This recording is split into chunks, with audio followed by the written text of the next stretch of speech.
I'm Lori Cardoza-Moore, and welcome to Focus on Israel.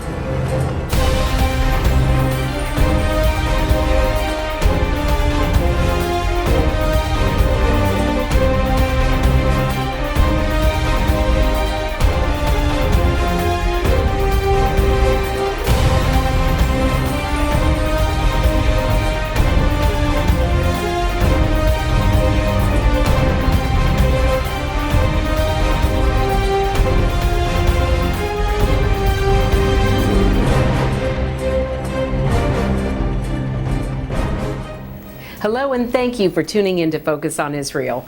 I'm Lori Cardoza-Moore, President of Proclaiming Justice to the Nations, a nonprofit organization dedicated to educating Christians about their biblical responsibility to the Jewish people.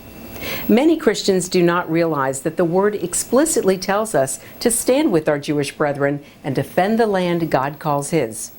Last week, we continued our teachings on the evidence for the Jewish state. We started with the biblical evidence as I had a chance to travel to Israel and meet with and interview two leading rabbis from Jerusalem, Rabbi Avraham Greenbaum and Rabbi Yeshayahu Hollander. Last week, we focused on the archaeological evidence for the state of Israel, and I spoke with two prominent archaeologists in Israel. Today, we look at the historical evidence to support the state of Israel. We'll see that there is much written evidence in ancient texts, as well as the Bible, that show a Jewish presence in the land of Israel for over 3,000 years.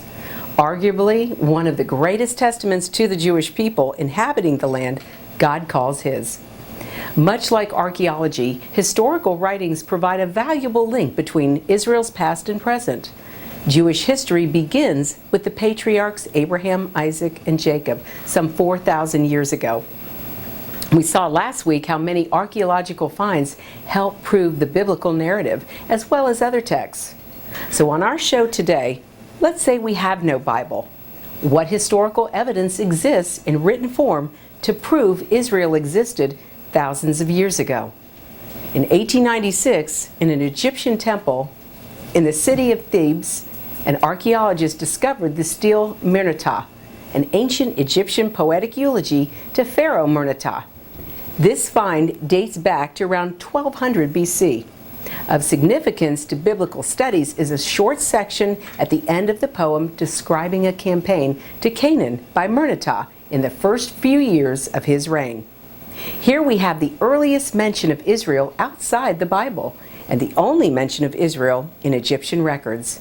It reads, "Israel is desolated, his seed is not." This indicates that at this time, at least some constituent of Israel had stores of grain. The next recorded history of Israel was displayed in the Mesha stele, a black basalt stone bearing an inscription by the 9th century BC ruler Mesha of Moab. The inscription was set up about 840 BC as a memorial to Mesha's victories over Omri, king of Israel, and his son, who had been oppressing Moab. It is the most extensive inscription ever recorded that refers to ancient Israel. It bears what is generally thought to be the earliest non-biblical Semitic reference to the name Yahweh.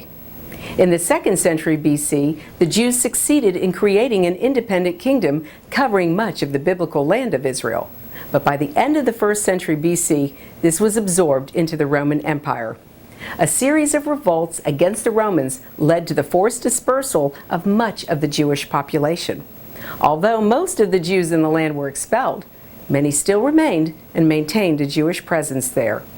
In the 7th century BC, Jerusalem became a city with a population many times greater than before, with clear dominance over its neighbors.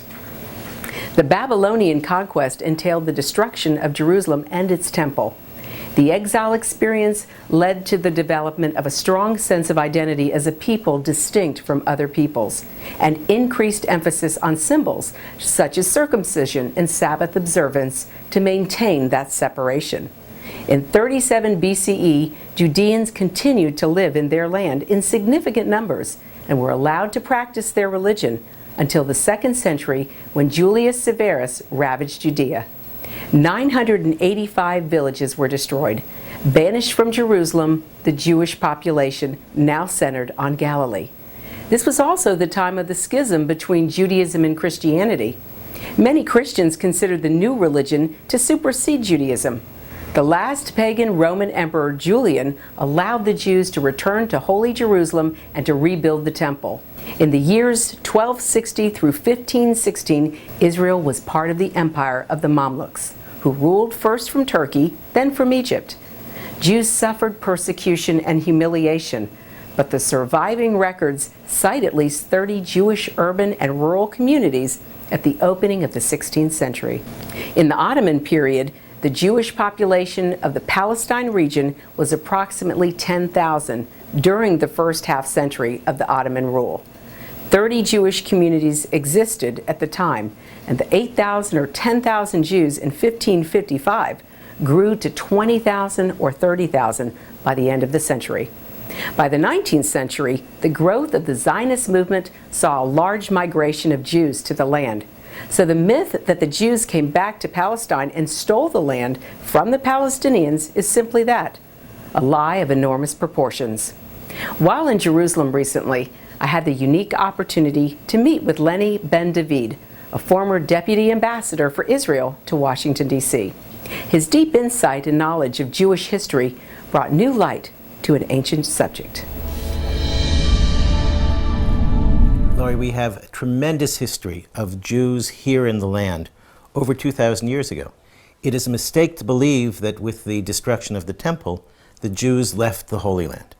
They stayed here, not necessarily in Jerusalem, but there were very large centers of Jewish life, of scholarly work that were done here in the land from 70 AD after the temple was destroyed. Great works of Jewish scholarship, the Talmud, the Mishnah, were done here.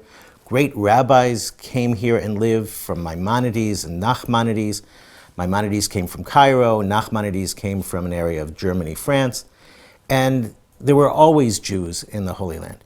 So their presence is a physical documentation of Jewish life here.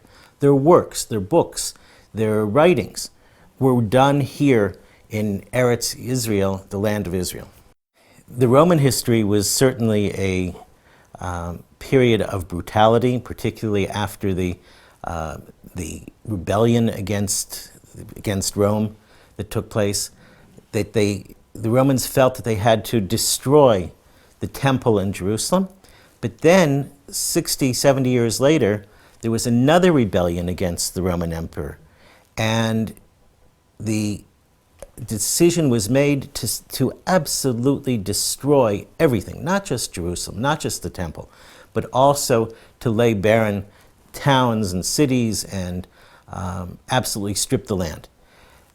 It's interesting to look at the history that the Romans used a tremendous amount of their resources. A huge percentage of their army had to come here to put down this revolution, this rebellion. And it wasn't just a rebellion of military means. It was a rebellion of social means, a social message that they had to destroy this message of freedom, equality, of social welfare, and they never succeeded. And indeed, even the Jews that they took back to Rome in captivity, it has been shown, impacted on Roman society and kept their Judeo-Christian traditions even after they went back to Rome as slaves. After the Romans were defeated in battles with the Persians, and then you had the Seljuks and the Mamluks and the Ottomans and the Turks, this land has been like a deck of cards being shuffled all the time. And no one set up a permanent capital here. Even when the Arabs came in the 7th century, this was not a center for Arab culture or Arab life. Their center was in Baghdad or in Damascus or in Saudi Arabia. And there was never a capital, never a country that was located here. It was always ruled elsewhere. I recently came across documentation and even some pictures dating back to the 19th century where some Jews who came back to this land 200 years ago sought to rebuild a synagogue in the old city of Jerusalem. They had to get permission to do so from an Ottoman leader who sat in Cairo, not even in Turkey or in the Ottoman center of Constantinople, because there was no governor here in the land of Palestine. Sometimes it was ruled from Damascus, sometimes from Cairo, sometimes from the Turkish area, but never was there a center, a government, a country here until the 20th century. There's no question that the land was abused by all the conquerors who came in afterwards, not just in terms of killing off of the fauna and the flora. Great forests were cut down for use of railroads. But there was also simply an abuse of the land. There was no caring for the land. No greater figure than Mark Twain describes what this land looked like 160 years ago when he visited with the group, and it's all documented in a fabulous book called Innocents Abroad. And so the land was barren. The land was stripped of all resources. And now when you go through and you see how lush and how beautiful the land has become, you recognize that indeed we're seeing biblical descriptions of a land of milk and honey.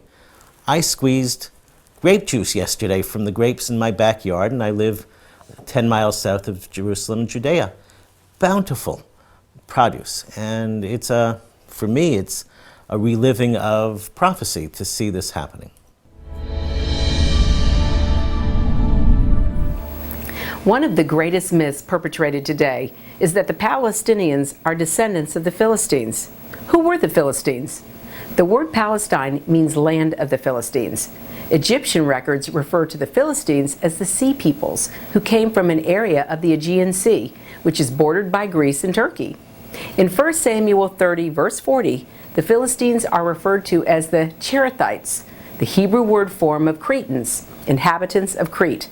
In Ezekiel 25:16 and Zephaniah 2:5, the terms Cherethites and Philistines are used parallel, a way of saying they are one and the same. The Philistines were descendants of the Grecian seafaring people, and definitely not Arab. The people who call themselves Palestinians today are of Arab origin, whose father is Ishmael. In a great battle fought near Gaza in AD 635, the Arabs conquered the Byzantines, who ruled the area at the time. Soon after, all traces of Philistine life faded away, and the history of the land became Arab, Jewish, and Samaritan. Lenny Ben David had some great insight into this myth, as did another honored guest I met in Jerusalem, Shai Ben Tekoa, a historical and Torah scholar.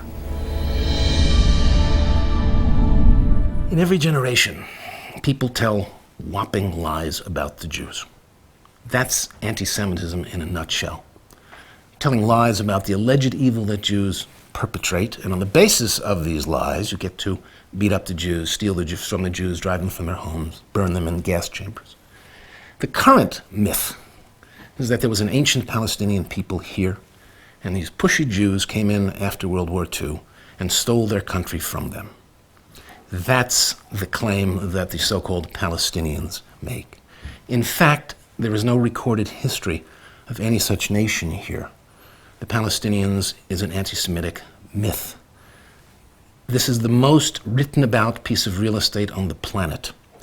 It's the oldest and the widest in so many languages. Everybody's been here, conquerors and pilgrims and prophets and tourists, and nobody said a word about the Palestinians because there were none. In fact, the Palestinians, or so-called, were led by a Muslim priest in the first half of the 20th century, Hajj Amin al-Husseini, who said there's no such thing as Palestine, and there are no Palestinians. This was the doctrine until the 1960s. After the 1960s, they began to change it all around and say, yes, we are the ancient Palestinians, and this is land that was stolen from us. They have no claim. These people are Syrians, because for 1,400 years, there was no Palestine in the minds of Muslims. They have no map. If you look at the maps in Turkish days, when they ruled here for 400 years, there is no Palestine. They had different provinces and districts. No Palestine. Nobody called himself a Palestinian. There is no reference to Palestinians in the UN until 1970, 3 years after the Six-Day War. For 25 years, no reference in the UN. For the 25 years before then, during the League of Nations period, no reference whatsoever. It was Jews and Arabs. Arabs and Jews. That's the story. That's the historically accurate record. The Palestinians are invented after the Six-Day War in order to do the same thing that Muhammad did. They stole Zionism the way the Muslims stole Judaism. They claim to be an ancient people, and this is their ancient homeland, and they're suffering racist prejudice the way the Jews suffered. They have stolen our emotions, our history, our beliefs, and made them their own. There is very little relationship between the Palestinians today and the Philistines from 2,000 years ago. Indeed, if you look at some of the names of the Palestinians, you'll see that they came to the region in the last 100 or 200 years. You do have some families that date back many centuries, but famous Palestinians, for instance, are the Masri clan. Masri is Arabic and Hebrew for Mitzri, or Egyptian. There's a Jabari clan. Jabar is an area in Iraq. So they came to the region in more recent years. In fact, there was a recent case I discovered in Lebanon of a refugee camp in Bad al-Nar, and this refugee camp has neighborhoods named after countries in North Africa. Why? Because they admit that the Palestinian families that are there originally showed up, or came from the Maghreb, from North Africa. And so some of the Arabs even keep the names of their previous locations, and many of them came here.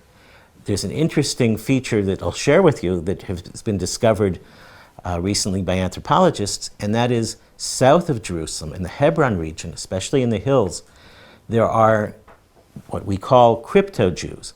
It was clear that these were Jewish families that were forced to convert but kept some of the Jewish traditions over the last 100 years. And so you still see the Jewish roots even in some of the Arab societies. So were they originally Philistines? Certainly not. 2 years ago, PJTN created a short documentary titled The Disputed Territories. Its goal was to help Christians understand that the areas of Gaza and the West Bank were a part of Israel thousands of years ago. Looking at the biblical, historical, archaeological, and political evidence, there should be no dispute as to who the rightful owner of these pieces of real estate are.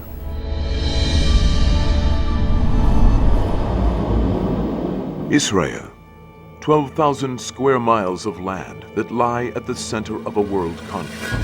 Less than 1% of the world's landmass. In this small region lies the lands known as the Disputed Territories. Merely 2,400 square miles of real estate that are now the focus of this conflict. But is it these small areas of land that have ignited the firestorm? Or is it the tiny country and its people? Are these disputed territories truly at the heart of the matter? Why does a major conflict and possibly world peace itself hinge upon this small corner of the world, a place of no strategic value, with no great or valuable natural resource? Is there a peaceful solution? Can the two sides live in coexistence? To understand the complexity of the struggle, we must separate the myths from the facts and the lies from the truth. We must also examine the history of this land and the people who call it home. We must examine the conflict between Jew and Arab, between the God of Abraham and the God of Islam. The history of Israel and its people began over 5,000 years ago with a promise from God to a man of steadfast faith. With the conquests of Joshua in 1250 BC, that promise was fulfilled. And for the past 3,300 years, there has since been a continuous Jewish presence in the land. Arabic history began in Israel in 636 with the building of the Dome of the Rock on the site of the destroyed Jewish temple. And from one obscure reference in the Quran, Jerusalem was made one of the three holy cities of Islam. Over the centuries, the region was ruled or controlled by a succession of superpower empires of the time: Assyrian, Babylonian, Persian, Greek, the Roman Empire, Islamic and Christian Crusaders, the Ottoman Empire, and the British Empire. One myth today is that the Palestinian people are descendants of the ancient people group called the Philistines, who inhabited this area. The Philistines were actually of Greek origin, and in 736 BC were absorbed into Babylonian culture and disappeared from history. Today's Palestinian Arabs are actually descendants of the nomadic tribes that migrated from the deserts of North Africa and spread across the Middle East. Who was there first? Who has been there longer? If we look to international law, we see that Israel has both a right of existence and the right to occupy the disputed territories. UN Resolution 181 in 1947 established the State of Israel. Further, if we look at the international laws of war and uncontrolled territory, Israel also is in the right to maintain control and keep these disputed areas after its victory in the Six-Day War of 1967. During the preceding period of almost 20 years, between 1949 to 1967, why didn't the Arab countries who controlled these territories establish or re-establish a Palestinian state? Had there ever been a Palestinian state? The West Bank, the last time it was part of a real state, it was the Ottoman Empire. It has been either in uncertain status as part of the Palestinian Mandate operated by Britain, or in an intermediate status with being administered by Jordan for a time and then not. It's not as if there were a Palestinian state there that Israel had conquered in an aggressive war. Israel's wars have all been defensive anyway. They keep having to fight because they get attacked by, it's what happened, except for Suez. It's what happened in 48, it's what happened in 67, it's what happened in 73. And each time they were attacked, they won and ended up, particularly after the 67 war, with some increased territory that they occupied. First and foremost, there's never been a state called Palestine. We're talking about nomadic Arabs. And what really concerns me is the agreement now, this reconciliation pact between Fatah and Hamas. And then go back to history and understand where the word Palestine came from. You know, in 73 AD, when Emperor Hadrian sent out his decree after the Romans conquered Judea, they just changed the name. Palestine is a region. And once upon a time, everyone who occupied that region had on their passport Palestine. There's always been a state of Israel. After 1948, we have a modern-day state of Israel.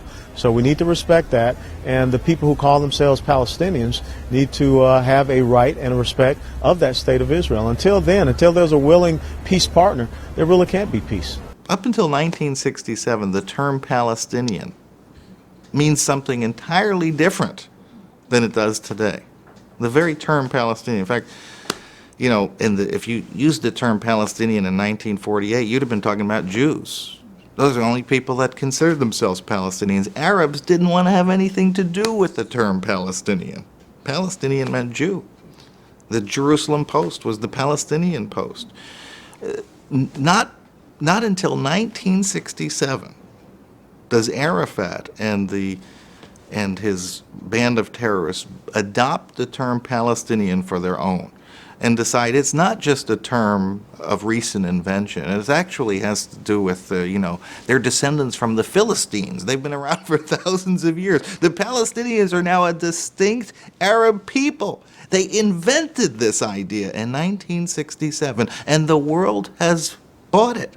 This goes right to the heart of what I talked about in those original myths of the Middle East. This concept of Palestinians, it doesn't mean anything. Palestinians are not a distinct Arabic culture. There's no language of Palestinian. There's never been a land of Palestine in the history of the world that's been ruled by Palestinian people. So where do we get off with this idea that we need a national movement for nation statehood for a country that's never existed in the history of the world? It's just a truly amazing thing. And so, but that's where we are today. The Palestinian Authority, we're moving toward a state of Palestine. And it all began, the genesis of this is in 1967, the Arabs got their butts kicked in another war, in another conventional war, and new tactics had to be invented to take on Israel. And the new tactics that were adopted, by the way, not just by Arafat and his Palestinian Liberation Organization, but by the leaders of the Arab world. They decided that this was the way to go. We need a proxy army to take these guys on. We don't want to take them on head-to-head in a conventional war anymore. Let's try another approach. Biblically, historically, and lawfully, Israel has the right to the disputed territories, the right to make them a true part of their country if they so desire, for they are, by all rights, the property of Israel. It is only Israel's desire for peace that drives them to relinquish these areas, a desire for peace not shared by its Arab neighbors. World opinion, as well as Israel's greatest ally, the United States, are increasing pressure on Israel to leave these territories to Arabic rule. The Palestinian Charter and school curriculums, as well as religious teachers, all call for the destruction of Israel. Many of these Islamic fundamentalists cry as well for the death and destruction of all infidels and the countries they inhabit. Why does the U.S. demand the creation of such a country when they are fighting a war against terror? Do Americans and Israelis believe that giving over the land in Israel will satisfy the Islamic fascists bent on world domination? In the struggle for a lasting peace, there are more questions than answers. Do historical, archeological, and biblical evidence, as well as international law, hold precedence? Or does world opinion hold sway? As world pressure increases, will Israel have any other choice?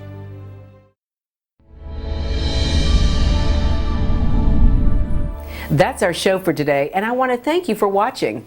The time to stand up is now. One person can make a difference. Get involved and support pro-Israel organizations such as PJTN. Visit our website, sign up to receive free newsletters, action alerts, daily blogs, and order our films to share with others. Please encourage your family and friends to tune in and watch Focus on Israel. God bless you and thank you for all you do on behalf of our Jewish brethren and all Israel. We'll see you next time on Focus on Israel.